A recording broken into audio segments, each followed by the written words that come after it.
Hello, people. Welcome to Talking with Tracey, the Ride to Self-Love. I'm Tracey. So on today's episode, we are going to talk about trust and red flags.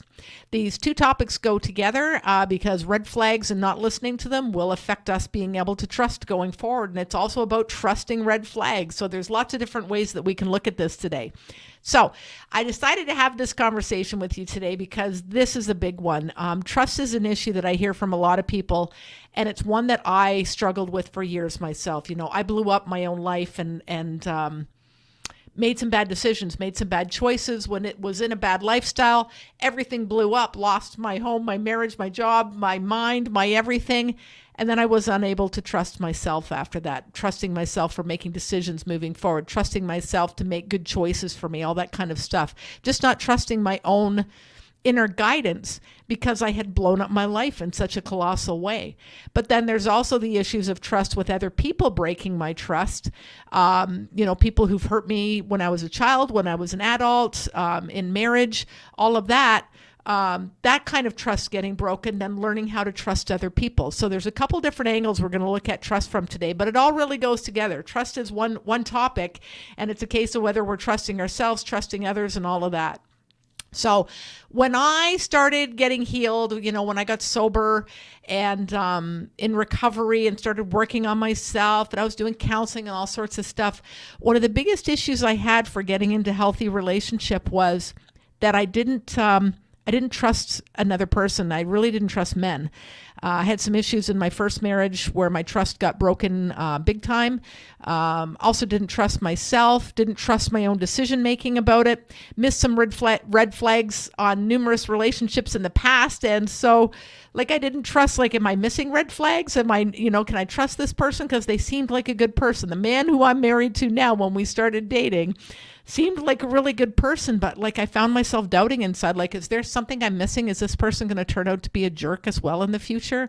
Am I going to find out things that I kind of in the back of my mind might have known, and then there they are cropping up years later, that kind of stuff. So I know I'm not alone in this. I have people come in and talk to me about it all the time. The thing that I teach people when people come in and the topic of trust comes up, this is what I say. I'm not going to teach you or tell you that you should learn how to trust people or learn how to trust all men or anything like that, because the reality is you can't trust all people and you can't trust all men and you can't trust all women. The reality is people will hurt people, and there will be people who will hurt us in our lives, or people who will betray our trust. That's the reality. So I'm not going to teach people to blanket trust other people. What I'd love to teach you or ask you to do is learn how to trust your own inner guidance about other people, so that when you see red flags, that you actually listen to that warning and pay attention to it. Or if you see white flags and everything looks okay and looks safe, allow yourself to move a little bit further, a little bit closer, open yourself up just a little bit more. And that's what I did when I started dating my now husband. I had huge, massive trust issues at that point still. And I did not think that everyone would ever work past those. I had been with some good people before him, but trust issues really got in the way of some of those relationships. And what I did differently kind of with this, I really felt good. I felt an immediate connection, a click. I knew this person was my person, but I didn't know if I could trust them. But what I did was I took it slowly. I didn't push myself into needing to trust them all right away. I just, I've got something I tell people, especially when going into relationships, is a person can pretend to be someone else or to be different than they actually are for 6 months or maybe a year at the most. But usually within 6 months or a year, if someone has got some really bad traits or things that they're hiding about their personality, like being jealous or possessive or whatever the case may be, that will usually come out within 6 months to a year. So not getting in over your head within those first 6 months to a year is probably a good choice, because that means, I'm going to extend, I'm going to become a little bit more vulnerable. We're going to get closer. We're going to get to know each other. We're going to go on trips together. But always just being aware that, well, this is good and this is going really well. I hope it continues to. But then when we hit the 1 year mark and they're not having personality traits come out that are concerning, you're not going into a restaurant and they're yelling at the waiter or, being possessive if they see you talking to another man or to another woman or whatever the case may be, then it's like, oh, okay, maybe this person is. Because usually there will be an indication. When I look back at my unhealthiest relationship, it was a long-term relationship I was in years ago. I had some red flags that went off very early in the relationship, ones that were possessive, ones that almost had violent tendencies, actually. I saw some stuff. One memory in particular was a huge red flag. I was at a party with friends and with someone who I had been dating for about 3 months or so. And we were all playing cards at a table, and the guy who was having the party, we didn't even know the person who was having the party. We were just there because we wanted to drink and party and whatever. And he came on to like every woman at the whole party. It's not like he picked people out and just came on to this woman or that woman. I swear to God, this guy literally came on to everybody. And at one point he came on to me in the kitchen. So I was at the kitchen table playing cards with friends. There was 4 of us at the table, and one of them was the guy I was dating at the time, and which turned into a long-term relationship. And the guy having the party, he said to me when I got up to get a beer or something, he goes, "Hey, I want you to come home with me tonight. And guess what? This is my house, so you're already here." And he was joking and laughing. And I just I'm like, I'm here with my boyfriend, and kind of turned around and went back to the table playing my cards. And my ex I could see the look in his face just went from laughter to hatred in a second, and he was just staring at this guy. And a little bit later at the party, about an hour or two later, he actually encouraged and pushed and prodded another guy to beat the crap out of him. He didn't do it himself. He triggered this other guy. He's like, hey, he's pulling on your girlfriend's arm. And he started screaming at him about this. And the guy, he wasn't upset at all. He was laughing and having fun. He was watching the whole thing. It was happening. And he's like, "Hey, he's pulling on your girlfriend's arm, dude." And all of a sudden, that guy got really angry and beat the shit out of the guy that my ex wanted to beat up, but wasn't capable of beating up himself, so he got someone else to do it. That was a red flag. That was a red flag for jealousy. That was a red flag for possessiveness. And that was a red flag for violence. And I saw the red flag, and I ignored it. It's like, oh, don't worry. That's nothing. And that's what you do with it. That's what we do. We're like, well, I don't know that he's that's not that bad. And, when we ignore the red flag, what we're saying is, I hope this is the thing that I'm wanting instead of the thing that it's actually showing itself to be. I hope this is the thing I want instead of the thing that it actually is. And that's what we do. And that's why we do it, because we're really hoping for this to be the thing, for this person to be the one, or for this friendship, or for this business relationship. People get red flags in business relationships as well, And when it's all said and done, it doesn't matter whether it takes a year, 5 years, 15 years for it all to unfold. At the end, we can look back and say, I knew this was how this was going to go. Because you know what? There was a spot. Our intuition did know exactly how this was going to go. Regardless of what the trust was that was broken, whether it was infidelity or violence or someone screwing us over, whatever, there's usually an indication first, and we ignore it. I have learned in my healed life not to ignore that. When my intuition says red flag, I pay attention now, and that's when my boundaries start coming up. My boundaries come up when I see behavior that makes me say, I don't trust this. As soon as that trust gets triggered. Now, if we don't trust anyone, that's not a red flag. There's a difference between fear and a red flag. Fear is, I don't trust you because you're a man. That's fear. Okay, so that's not based on someone showing you a red flag. The red flag would be if that individual did something, like when you go out with them, they're always paying attention to other women. That would be a red flag that this guy might have a wandering eye. Might be a good indication of that. Or likewise with a woman. I'm talking a lot about guys because that's my experience. Is I date guys. So that's my experience. So if you're on the opposite side of this and you're a guy listening to this, please just insert woman in all these situations, because the exact same can happen with both sexes. I'm not saying that guys are the only ones who cheat or are bad or anything like that. I would never want to indicate that. So, but it's when their behavior triggers the trust issue. That's what I'm talking about with red flags. So when it's just that we don't trust them because this is a guy and I've been hurt before, that's not a red flag. That's a trust issue. That's about trusting, whether we have learned to trust our own intuition yet or not. A red flag is when their behavior is causing the trust issue or causing the red flag to come up. So that's what I like to help people learn how to do, is listen to their gut when people's behavior is causing them to either trust or not trust. With my now husband, I had white flags going off all over the place. There were a couple places where I had red flags, and it had to do with some financial stuff and whatever, not stuff that has to do with anyone hurting me or screwing me over, not screwing me over financially or anything, but just we spent money differently and stuff like that. And so do you know what I did for those red flags? Was I put up boundaries. I put up boundaries and separated the money so that my money would always be safe.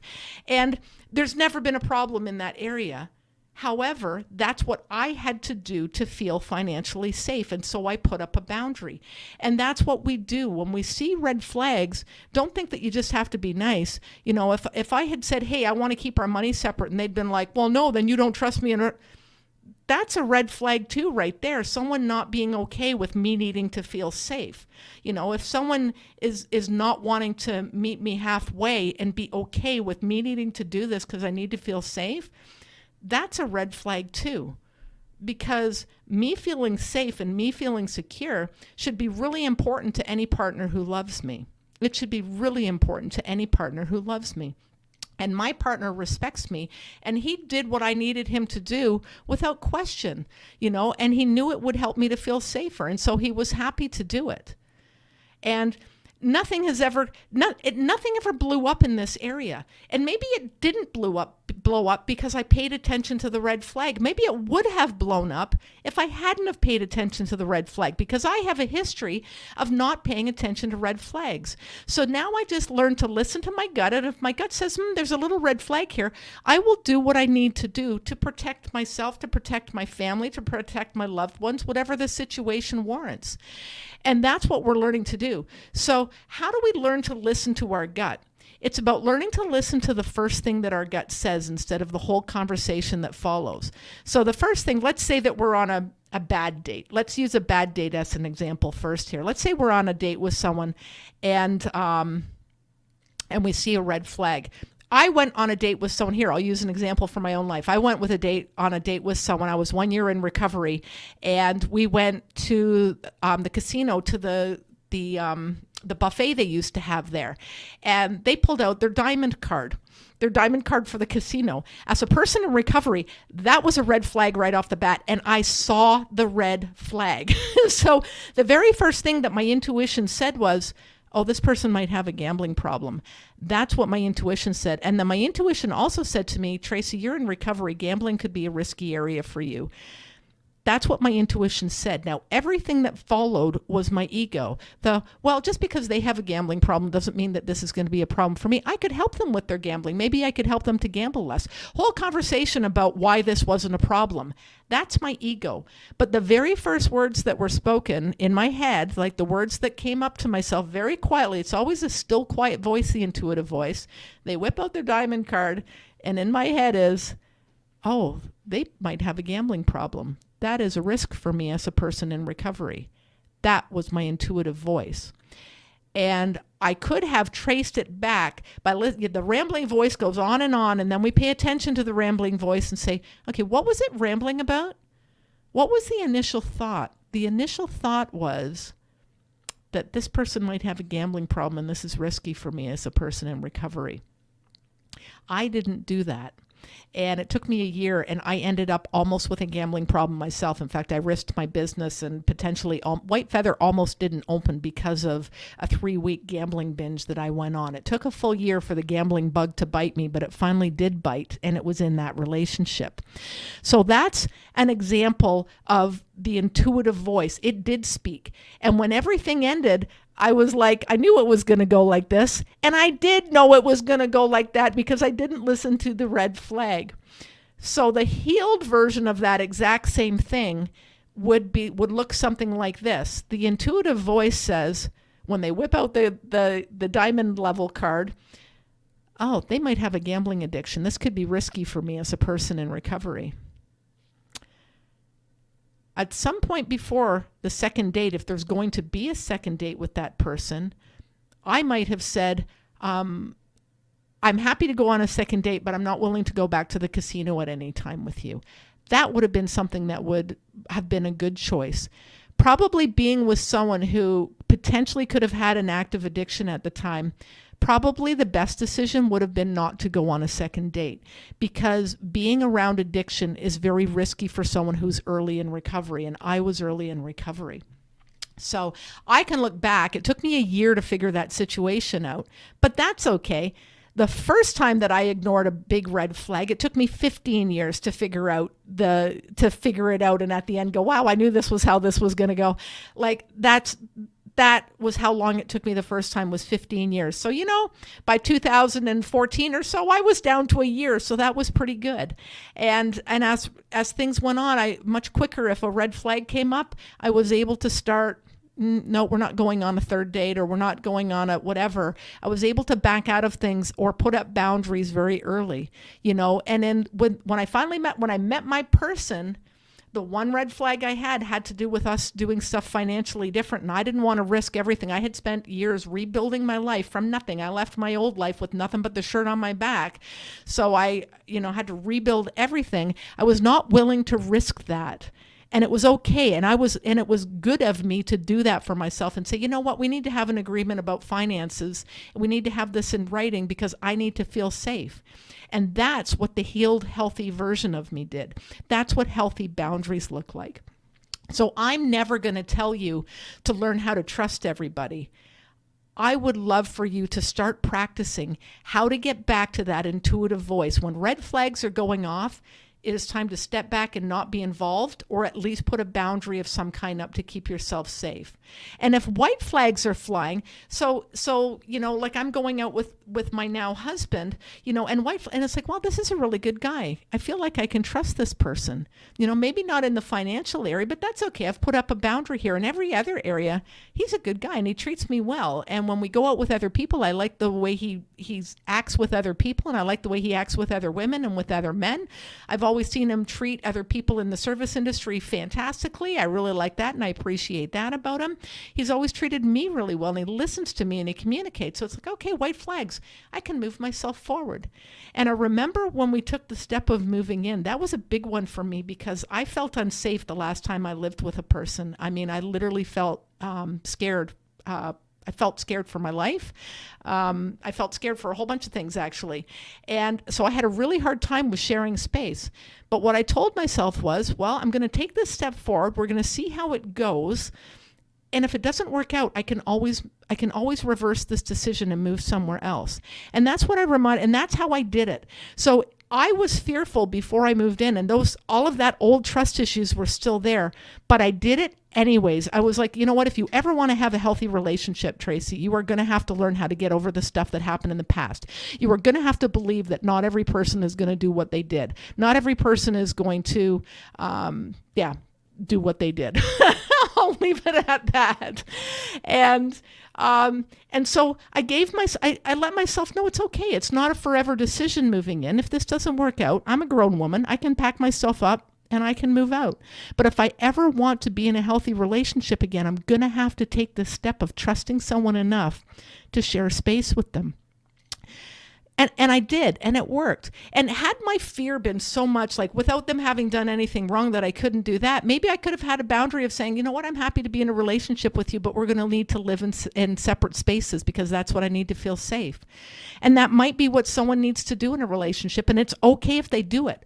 Whatever we need as an individual to do to feel safe and secure, it is okay to put up a boundary to make that happen.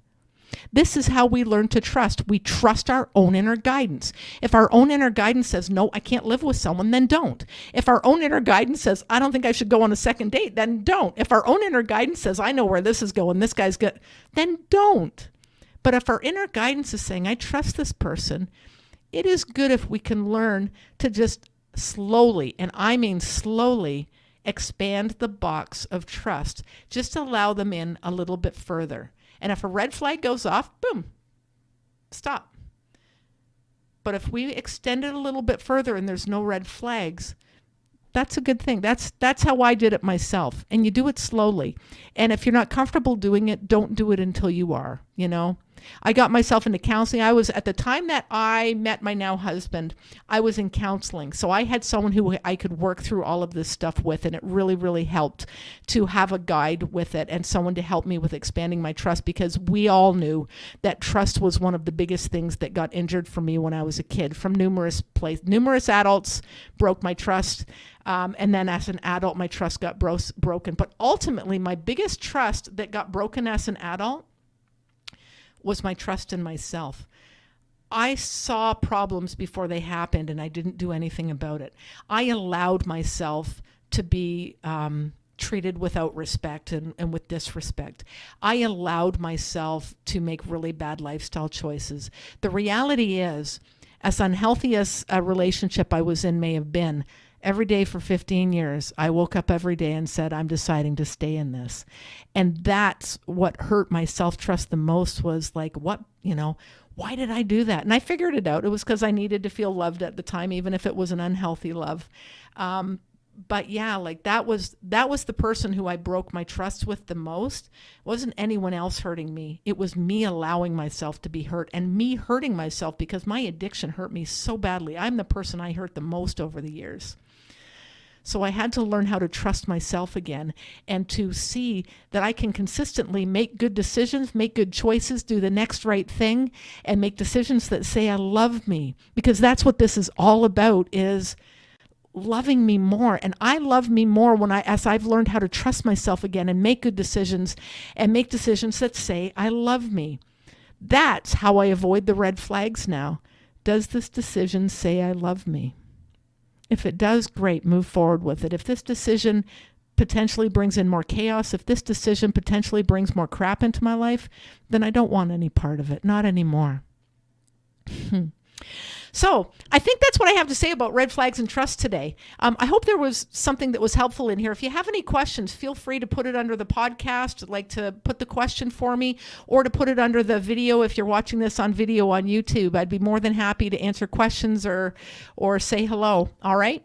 So what I want you to do right now, I want you to put your arms around yourself like this. Put your phone down, put your whatever's in your hands down. Give yourself a great big hug. I want you to send some love to your beloved heart. I want you to tell yourself, I love you. And tell yourself, I'm worth it, because you are worth it. You've always been worth it. Thanks so much for listening to the show today. I hope you enjoyed this one. You have a fantastic day. Have a fantastic evening. Be good to yourself. Bye-bye.